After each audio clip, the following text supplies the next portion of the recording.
નમસ્કાર મિત્રો, HD news ચેનલમાં આપનું હાર્દિક સ્વાગત છે। મિત્રો, ગુજરાતના એપીએમસી માર્કેટ તેમજ માર્કેટિંગ યાર્ડના તમામ પ્રકારના ખેડૂતોના ભાવ એટલે કે પાકના ભાવ, મગફળી છે, કપાસ છે તેમજ તલના ભાવ મેળવવા માટે તેમજ અન્ય જે પણ વસ્તુ માર્કેટિંગ યાર્ડમાં તેમજ એપીએમસી માર્કેટમાં વેચવામાં આવે છે તેમના તમામ પ્રકારની ભાવની અપડેટો ખેડૂત મિત્રોને મેળવવા માટે અમારી એચડી ન્યૂઝ ચેનલના માધ્યમથી અમે તમારા સુધી પહોંચાડતા રહીશું કે શું ખરેખર જે પણ પાક છે, કપાસ, મગફળી અથવા તો તલ, તે કયા પ્રકારના ભાવથી વેચી શકાય અથવા તો વેચી શકાય કે નહીં, કયા કપાસને, જૂના કપાસને વેચવાનો કે નવા કપાસને વેચી શકાય, તે તમામ પ્રકારની આવી અપડેટો હરહંમેશને માટે અમે તમારા સુધી પહોંચાડતા રહીશું। તે માટે અમને અમારી ચેનલને અને ખાસ કરીને અમે ખેડૂત પુત્ર કહી શકાય તે માટે અમારી ચેનલને સબસ્ક્રાઇબ કરશો, લાઇક કરશો અને વધુમાં વધુ લોકો સુધી મેસેજ પહોંચે તે માટે શેર કરશો અને વિડીયોને અંત સુધી જોતા રહેજો। તો મિત્રો, જાણીએ તો કપાસના ભાવમાં અમુક સપ્તાહ દરમિયાન ખૂબ જ તેજી આવવાની શક્યતાઓ રહેલી છે। હાલ કપાસના ભાવમાં આંશિક ઘટાડો જોવા મળી રહ્યો છે।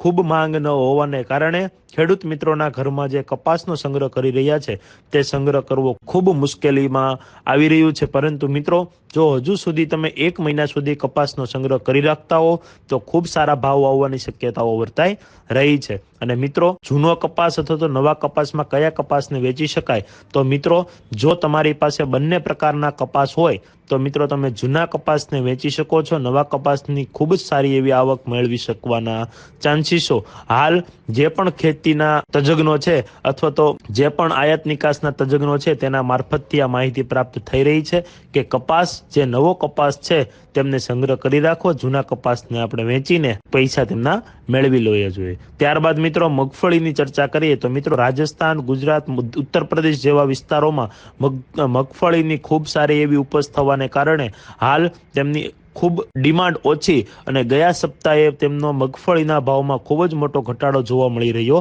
હતો। પરંતુ મિત્રો, આવનારા સમયમાં આ મગફળીના ભાવમાં પણ ખૂબ સારો વધારો આવી શકે તેવી શક્યતાઓ વર્તાઈ રહી છે। એટલે કે આવનારા અઠવાડિયામાં અથવા તો 2 અઠવાડિયા બાદ, 2 અઠવાડિયા એટલે કે 2 સપ્તાહ બાદ આ મગફળીને વેચીને ખૂબ સારો ભાવ મેળવી શકો છો। અને ત્યારબાદ મિત્રો, ચર્ચા કરીએ તો તલની, તો મિત્રો, તલમાં પણ હાલ કોઈ પણ પ્રકારની માંગ ન હોવાને કારણે તલનો સંગ્રહ કરી રાખવો ખૂબ અગત્યનો છે।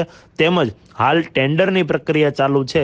જો ટેન્ડરની પ્રક્રિયામાં તલના ભાવની ખૂબ જ સારી એવી ઉપજ આવશે અથવા તો ખૂબ જ સારો ભાવ આવે તો હાલ વેચી શકવાની પણ શક્યતાઓ રહેલી છે। ગુજરાતના માર્કેટિંગ યાર્ડમાં સફેદ તલના ભાવ 1 મણના 1850 થી લઈને 2200 રૂપિયા સુધી વર્તાઈ રહ્યા છે।